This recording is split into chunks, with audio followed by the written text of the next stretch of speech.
The week before my sister's graduation ceremony, someone in our family group chat labeled me as still sorting out my path. I read the message a second time. Then I placed my phone face down and finished the rest of my coffee. I chose not to respond. I had given up correcting those kinds of comments years earlier. My name is Renee, I am 31. 3 years earlier, I stepped away from a nursing program with only one term left, and in the version of events my family settled on, that moment became the end of my story. No one ever inquired about what followed. I never volunteered the details.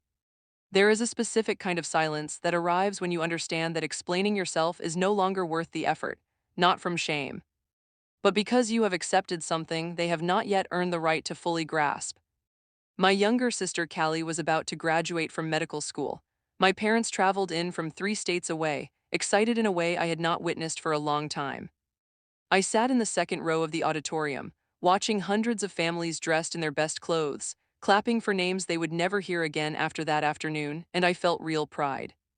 Qley had earned this 16-hour shifts, holidays spent working, a determination I recognized because it once looked very much like my own. When her turn came to speak, she walked to the podium radiant and thanked our parents, expected, kind. Then she looked toward the seats where I sat with our older sister and said into the microphone, smiling, the family's let down who couldn't even complete nursing school. Uncertain laughter moved through the hall. That hesitant kind of laughter people give when they are unsure whether something is meant as a joke, yet the room has already decided to treat it as one. Hundreds of people applauded. My mother's hand rested on my father's arm. I felt every nearby gaze turn toward me, waiting to watch me grow smaller. I did not grow smaller. I set my glass of champagne on the empty folding chair beside me, rose to my feet, and walked toward the stage. I want to be clear about what filled my thoughts because it was not rage.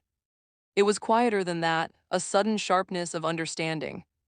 For 3 years, I had allowed people to accept a simplified account of my life, because the fuller truth felt like too much to offer someone who had never asked with care. Yet there is a difference between guarding your own story and allowing someone else to turn the missing pieces into a weapon. I climbed the 3 steps. Qley, startled, moved back as I reached for the microphone. She released it, I believe more from pure surprise than agreement. I faced the hundreds of strangers and one completely motionless family. I left nursing school unfinished. I began because that is as far as I reached. The sound cut off halfway through the sentence. Somewhere behind the curtain, a young event staff member, seeing what appeared to be a family dispute unfolding live on stage, had pulled the cable, a panicked, well-meant reflex meant to shield the ceremony from turning unpredictable. The auditorium fell quiet except for confused whispers, my lips still shaping words no one could hear. Then, from the fourth row, a woman rose. I can complete that sentence, she called, voice strong enough to carry. Renee left the nursing program to care for my husband. Every head turned, it was Dr. Amara Akefer, Renee's former clinical instructor. And as it happened, someone Qley's program had invited as a guest speaker, without either sister realizing the other would be there. Dr. Akefer did not raise her voice for drama. She simply stated the facts calmly, the way one corrects a small but lasting mistake. 3 years earlier, during her final clinical rotation, my husband was moved into hospice care with almost no warning, no network of support, and a placement emergency that left me facing an impossible decision. I chose him. I withdrew one term short of finishing because there was no path to graduation that did not require leaving someone who had no one else. What none of my relatives knew, because I had never corrected their assumption, was what came afterward. I did not vanish into failure. I stepped into hospice care coordination, first as a planner, then overseeing discharge systems for a regional health network. The processes I designed now moved dying patients from overcrowded hospitals into homes and hospices more quickly, with fewer mistakes, reducing costs for the system, and more importantly, giving families extra time together rather than extra hours in waiting rooms. It was quiet work, not the kind that earns applause at a graduation. When the microphone returned, I did not use it to defend myself any further. I looked at Qley, who stood pale, the applause from moments before shifting into something closer to shared unease. You created a version of me that made it easier to stand beside, I said softly, not as a charge but simply as an observation.